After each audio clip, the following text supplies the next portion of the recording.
is LeBron at 35 years old going to ever pass Kareem? Kareem's got 6. LeBron's got 4. If he wins this year, he might. MVP. He might. He could tie him. He's not winning this year. As much as I want to believe that he should win, because we made this argument a couple days ago.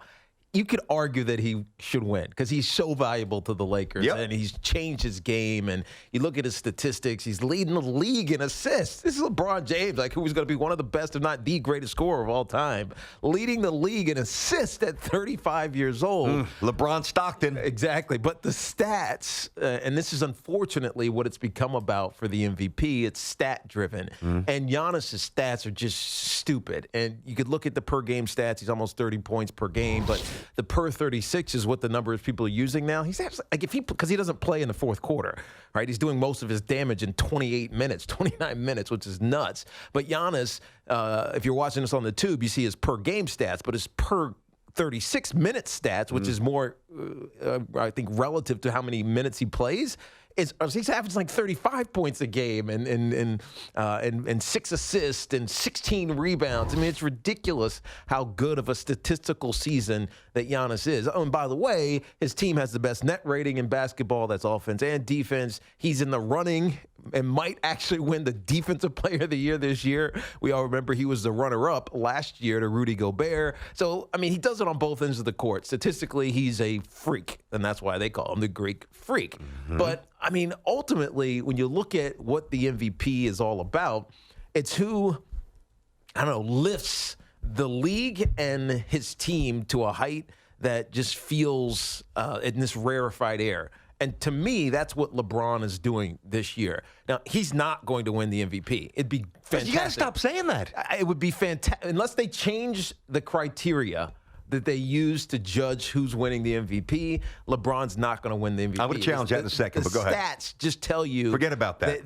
I know, but that's how most people are going to look at this. They're going to say this statistical season that Giannis has had has been unbelievable. And by the way, in their current head-to-head matchup, which was a couple of months ago, the Bucks were out of control, and Giannis was out of control. I think he had 34 points and 12 rebounds or whatever it was. And so getting a take 2 tonight will be really interesting, but it's not going to change the narrative of this season, despite some of the unbelievably amazing things that LeBron has done for the Lakers. I don't disagree with what you say about Giannis in terms of the season he's had, but then again, he is shooting 31% from downtown and 63% but he's a 7-footer. and 63% from the free throw line. If you want to start nitpicking, if we want to illuminate the good, what's LeBron? 75. He's a lot better than 63%, and he's better than 31% from downtown as well. Point being, and you know this.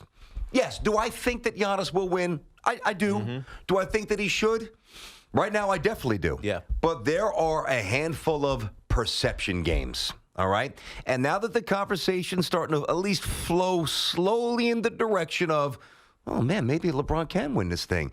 What if LeBron goes out and drops a 40-burger on him tonight, all right, and they win? And after tonight, there's 21 games to go, and he plays all 21, or he plays 20, and he averages 37, 11, and 10, or a triple double, and the Lakers go 19-2 or 18-3. The Bucks a little malaise. They got this thing wrapped up, and the minutes dwindle for Giannis, and the perception continues to soar for LeBron in a much tougher Western Conference. I'm telling you, I do think that you're right. He should win. He probably will win.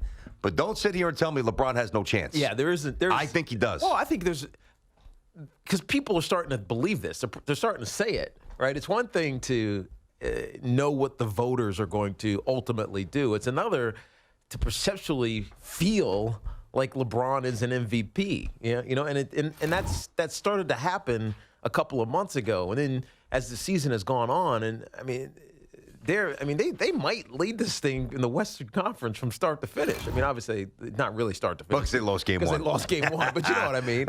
Almost. It wasn't too soon after where they were just dominating, and now they sit 5 games up in the West, which is much more challenging, as BT just laid out, than the Eastern Conference. It's almost like the Bucks cruise half the time, which is evident by the fact that they're not playing deeply into all of their games. At least Giannis isn't. He doesn't have to. But what would make you change your mind if you're a voter? forget perceptually, forget us as fans and as media and entertainers who are opining about this, but as a voter, what would make you change your mind other than stats? And right now, stats are the metric that people want to look at. So I just don't see the path for LeBron to actually win the MVP, even if he deserves it. And it's funny because when he says it doesn't motivate me, of course it motivates. That's nonsense. I mean, he wants to be the best. The only way to be the best is if you are statistically the best. Correct. And the statistic that matters is not points right now for LeBron James, because ultimately, after his, however many years he ends up playing, 20, he's going to be at the top of the scoring list. It's MVPs. Like, people look at those things. It's different than All-Stars. It's similar to championships, but MVPs are what people are going to look at. And he's got maybe three more seasons to be in this conversation and potentially win 2 more to tie Kareem, or 1 more and get even with Jordan. It means something to him, even if he doesn't want to admit it.